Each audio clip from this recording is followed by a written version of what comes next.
I'm Josh. My house is near a spooky cemetery. Every day I would walk home from work passing by the eerie graveyard. Most nights were uneventful, but one rainy evening something horrifying happened that would haunt me forever. As the rain poured down, I pulled my coat tighter around me, trying to shield myself from the chilling wind. Lightning streaked across the sky, casting eerie shadows among the tombstones. The dim light from the flickering street lamps made the cemetery seem even more ominous.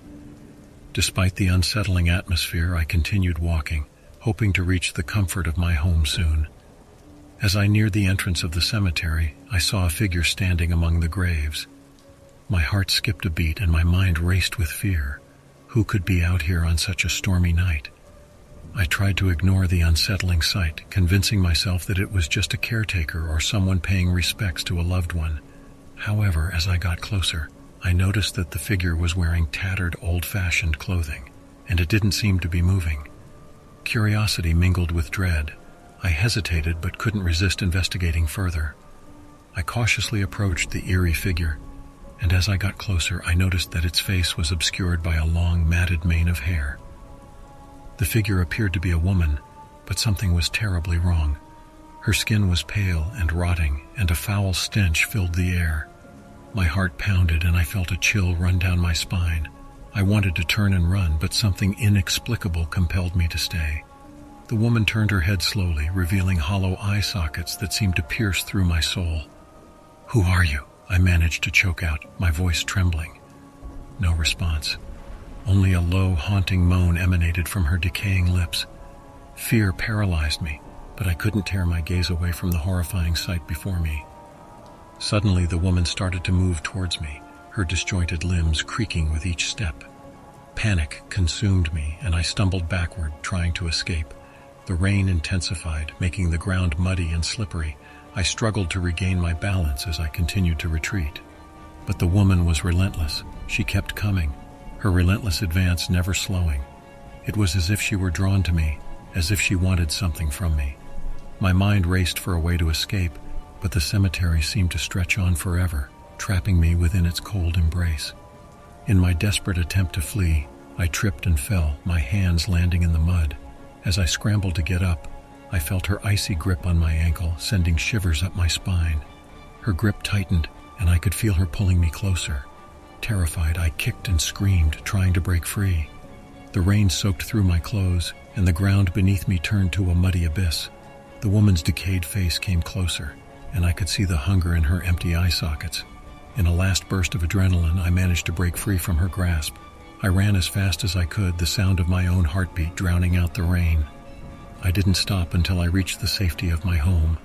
Inside, I locked all the doors and windows, hoping to keep the horrors of the outside world at bay. My mind was plagued with nightmares of the haunting figure in the cemetery, and I couldn't shake the feeling that she would return. From that night on, I avoided the cemetery at all costs, taking a longer route home.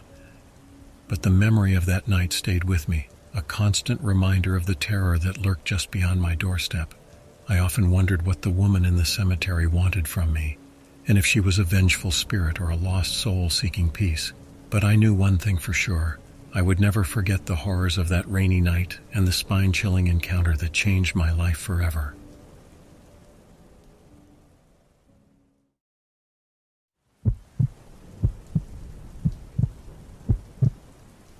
In a secluded village surrounded by dense forests, nestled between hills and valleys, stood an eerie cemetery that sent shivers down the spines of those who passed by. Legend had it that the souls of the restless dead wandered the graveyard at night, seeking redemption for their untimely demises.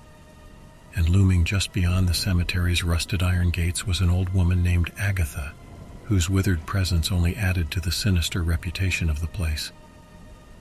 Agatha had lived next to the cemetery for as long as the villagers could remember. The locals whispered tales of her involvement in dark rituals and her communion with the dead. They said she had made a pact with the spirits that granted her unnatural longevity, keeping her tethered to the mortal realm as a cursed guardian of the graveyard. Every night when the moon hung high and the wind moaned through the ancient tombstones, Agatha could be seen wandering among the graves. Her silver hair flowed in the breeze like a wraith, and her piercing eyes were said to see into the darkest corners of a person's soul. The villagers avoided her, fearing her supposed connection to the malevolent spirits that roamed the cemetery. One fateful autumn, a young woman named Isabel arrived in the village. She was a historian seeking to uncover the mysteries of Willowbrook, and her research led her to Agatha's doorstep. Though warned by the villagers, Isabel couldn't resist the allure of the cemetery and the enigmatic old woman living beside it. On her first night in the village, Isabel stood at the edge of the cemetery, gazing at the crooked gravestones and feeling an inexplicable pull towards the mausoleum in the center. She couldn't shake the feeling that someone was watching her, yet curiosity consumed her. The following evening, Isabel braved her fear and approached Agatha's cottage. The scent of incense wafted from the open windows as she knocked on the door. The creaking sound seemed to echo through the night, and soon Agatha appeared. Her eyes bore into Isabel's, as if trying to unravel the secrets hidden in her soul. "What brings you here, child?" Agatha asked in a voice as ancient as time. "I'm a historian," Isabel stuttered, feeling a strange unease. "I've come to learn about the cemetery and its history." Agatha's lips curled into a half-smile, and she invited Isabel inside her dimly lit cottage. The walls were adorned with peculiar artifacts, and shelves were filled with musty old books written in languages long forgotten. Isabel's unease deepened as she noticed a familiar symbol etched into an ancient tome, a symbol she had seen in her dreams. As the night wore on, Agatha revealed the secrets of Willowbrook's dark past, the tales of lost souls, tragic love, and ancient curses that haunted the village for generations. The more Isabel listened, the more she felt drawn to the forbidden knowledge the old woman possessed. Agatha sensed Isabel's curiosity and offered to perform a ritual that would allow her to communicate with the spirits of the cemetery. Isabel hesitated but ultimately agreed, her thirst for understanding overcoming her fear. Under the light of a blood-red moon, they stood before the mausoleum in the heart of the cemetery. Agatha began chanting in an ancient tongue, and the air grew thick with an otherworldly energy. Isabel felt a presence enveloping her, and her heart pounded in her chest. Suddenly the ground trembled, and from the graves emerged ethereal figures. Ghostly apparitions of the long-departed surrounded Isabel and Agatha, their mournful cries echoing through the night. Terrified, Isabel tried to flee, but she found herself rooted to the spot. One spirit in particular approached Isabel with hollow eyes. Its voice, a chilling whisper, revealed the story of its tragic death and the injustice that had bound its soul to the cemetery.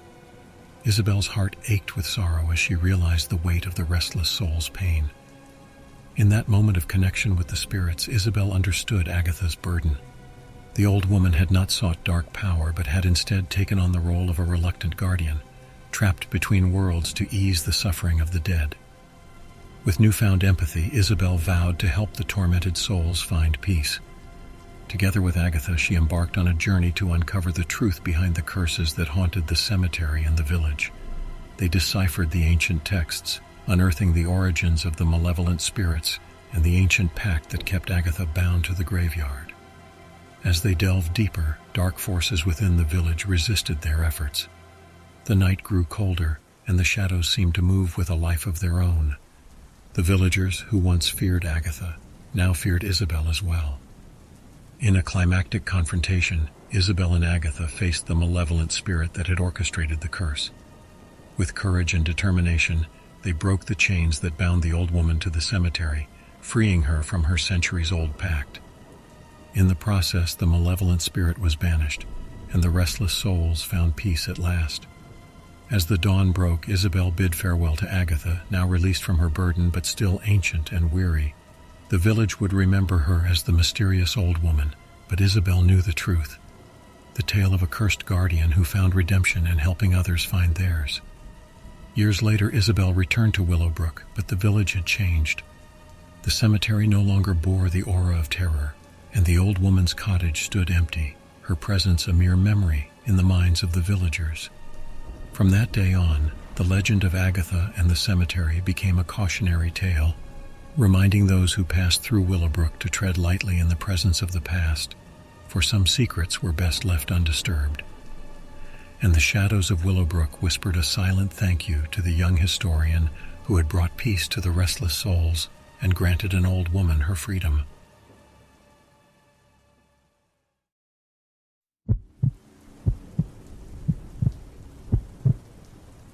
In the middle of the night, a young man named Ethan found himself walking alone along a desolate road that led to the outskirts of town. He had taken a wrong turn and was now lost in the darkness. The only light came from the pale glow of the moon, casting eerie shadows across the barren landscape. As he continued walking, he noticed a looming iron gate up ahead. Curiosity and desperation urged him to investigate further, hoping it would lead him to civilization. As he approached, he saw the sign that read, "Greenwood Cemetery." Feeling a chill run down his spine, Ethan hesitated. He had heard chilling tales of this haunted cemetery, stories of restless spirits that roamed the grounds, seeking revenge for their untimely deaths. But he had no other choice. He needed to find his way home. With trembling hands, he pushed the heavy gate open. The hinges groaned in protest, echoing through the silence of the night. Ethan stepped inside and was immediately engulfed in an oppressive darkness. The moonlight barely penetrated the thick canopy of ancient trees that loomed over the graveyard. Every step he took echoed eerily, the crunch of dry leaves and twigs beneath his feet amplified in the silence. He couldn't shake the feeling that he was being watched, and his heart raced with fear. As he ventured deeper into the cemetery, he noticed strange symbols etched on some of the tombstones. They seemed to pulse with an otherworldly energy, and a faint whispering filled the air. Ignoring the growing unease, he convinced himself that it was just his imagination playing tricks on him. Then, out of the corner of his eye, he saw a flicker of movement. He turned his head but saw nothing. The shadows seemed to come alive, dancing and shifting as if they had a mind of their own. A cold sweat formed on his forehead, and he quickened his pace, eager to escape the oppressive atmosphere. Suddenly, a mournful wail pierced the air. It sent shivers down his spine, and he froze in place, unable to move. The wailing intensified, becoming a chorus of ghostly voices, each one more sorrowful than the last. Panic surged through Ethan's veins, and he desperately searched for the source of the haunting sound. From behind a dilapidated mausoleum, he caught a glimpse of a spectral figure draped in tattered rags. Its eyes glowed a menacing red, fixed on him with a malevolent gaze. Terrified, Ethan stumbled backward and tripped over a tombstone, falling onto the cold ground. As he struggled to get up, the ghostly figure floated closer, its wailing growing louder and more intense. He felt an invisible force pressing down on him, as if the very air around him had turned heavy and suffocating. Summoning every ounce of courage, Ethan managed to stand and ran for his life. But the cemetery seemed to have a life of its own, the pathways shifting and rearranging before him, making it impossible for him to find his way out. Panic and terror consumed him as he realized he was trapped in the haunted graveyard. The spirits of the dead surrounded him, their ghastly forms emerging from the shadows, reaching out with skeletal hands. Their mournful cries echoed in his ears, haunting him like a nightmarish symphony. With each step, the ground beneath him seemed to grow softer, as if the graveyard itself wanted to swallow him whole. He stumbled and fell several times, his body bruised and battered from the ordeal. Just as he felt hope slipping away, a dim light flickered in the distance. He followed it like a lifeline, praying it would lead him to safety. The light grew brighter, and he finally reached a small, weather-beaten chapel nestled among the tombstones. Breathless and trembling, Ethan pushed open the creaky door. Inside, a solitary candle burned on the altar, casting a feeble glow that barely illuminated the dusty interior. As he caught his breath, he noticed an ancient book lying open on the pulpit. With nothing left to lose, he approached the book and read the faded words inscribed on the page. It spoke of a ritual that could appease the vengeful spirits and grant safe passage out of the cemetery. The ritual required an offering of regret and remorse for the souls trapped within. With newfound determination, Ethan gathered his thoughts and offered a heartfelt apology to the spirits, acknowledging their pain and suffering. He promised to share their stories with the world and bring them the peace they sought. As he completed the ritual, the wailing of the spirits gradually subsided. The oppressive atmosphere lifted, and the spectral figures faded back into the shadows. The cemetery fell silent once more, and Ethan knew he had been granted mercy. Exhausted but alive, he left the haunted Greenwood Cemetery, vowing to fulfill his promise to the spirits he encountered that night. From that day forth, he dedicated himself to preserving the memories of the forgotten souls, making sure their stories were never lost to time. But even as he moved on, he couldn't shake the feeling that the spirits were watching, their ethereal presence lingering in the corners of his mind, a constant reminder of the night he ventured into the heart of darkness and survived to tell the tale.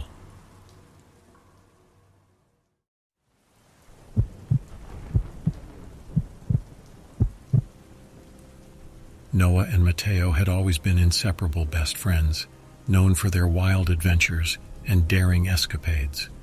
However, their latest misadventure had taken a dark turn, leading them to evade the police in the dead of night. As they fled through the dense forest, their hearts pounded with fear and adrenaline.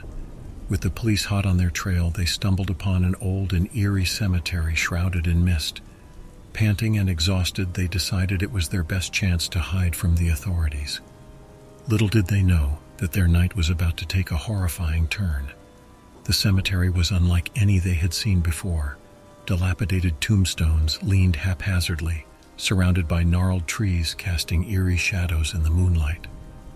As Noah and Matteo ventured further into the cemetery, a sense of dread crept into their hearts. They knew they were not alone. The air seemed to grow colder, and whispers carried on the wind, making the hair on the back of their necks stand on end. Trying to keep their wits about them, they sought refuge behind an ancient mausoleum. But no matter where they hid, the oppressive aura of the place made them feel exposed and vulnerable. Suddenly, they heard the faint sound of footsteps approaching. Panic seized them as they realized the police might have followed them into the cemetery. But as they peeked out from their hiding spot, they saw something far more unsettling: shadowy figures gliding between the tombstones. Terrified, they huddled together, trying to remain unnoticed, but the figures seemed to sense their presence. Whispers grew louder, and cold fingers brushed against their skin, causing them to shiver uncontrollably. Panic turned to terror as apparitions of the deceased began to materialize before them, their ethereal forms staring at Noah and Matteo with hollow eyes. The restless spirits moaned, and the atmosphere filled with a suffocating energy. Matteo wanted to run, but fear rooted him in place. He couldn't tear his eyes away from the ghastly sight. "Noah, we have to get out of here," Matteo finally managed to choke out. Noah nodded, his voice trembling. "Agreed, let's find a way out, and fast." They cautiously moved deeper into the cemetery, hoping to find an exit, but the layout seemed to shift around them, twisting the paths and confusing their senses. It was as if the cemetery itself wanted to keep them trapped within its chilling embrace. As the night wore on, the apparitions grew more aggressive. They whispered malevolent threats and taunts, urging the terrified young men to join them in the realm of the dead. Noah and Matteo knew they couldn't stay much longer, but every direction they turned seemed to lead them deeper into the haunting grounds. In the distance, a haunting melody echoed through the air. The sound sent shivers down their spines. Following the eerie tune, they stumbled upon a decrepit chapel standing at the center of the cemetery. The stained glass windows depicted horrifying scenes of death and despair. Against their better judgment, they entered the chapel, hoping to find a way to escape. Inside, the music swelled, and the shadows danced to an unseen conductor. The air crackled with an ominous energy, and Noah and Matteo were drawn further into the abyss. As they reached the altar, the music ceased abruptly, and the chapel plunged into darkness. The only source of light came from the moon filtering through the broken windows, revealing a ghastly sight before them. The apparitions had gathered, their hollow eyes fixated on the two intruders. The spirits advanced menacingly, and the young men's instincts screamed at them to flee. They turned and ran, desperately searching for an exit. In their frantic state, they found themselves separated, and the haunting cries of anguish and terror enveloped them. Noah called out for Matteo, but his friend's voice was drowned out by the cacophony of the dead. Just as hope began to fade, a dim light appeared in the distance. With renewed determination, Noah followed the light and found himself at the cemetery's crumbling gate. As he pushed it open, the unearthly cries faded, and the oppressive atmosphere lifted. The spirits did not follow him beyond the threshold of the cemetery. Noah glanced back one last time, but Matteo was nowhere to be seen. Torn between escaping and finding his friend, Noah made a heart-wrenching decision. He ran to the nearest police station and confessed to his involvement in the crime that led them to this terrifying night. He pleaded with the officers to help him find Mateo, fearing the worst had befallen his best friend. The police returned to the cemetery with Noah, but it was as if the malevolent presence had vanished into the night. Despite searching the grounds thoroughly, there was no sign of Mateo. The police deemed him missing and promised to continue the search. Noah was haunted by that night for the rest of his life. He couldn't shake off the feeling that the cemetery had claimed his friend. He became reclusive, unable to find solace or forgiveness for the decision that had led them there. As for Mateo, his fate remained a mystery. Lost in the terrifying cemetery, his presence forever lingering among the restless spirits and the shadows that danced in the moonlight.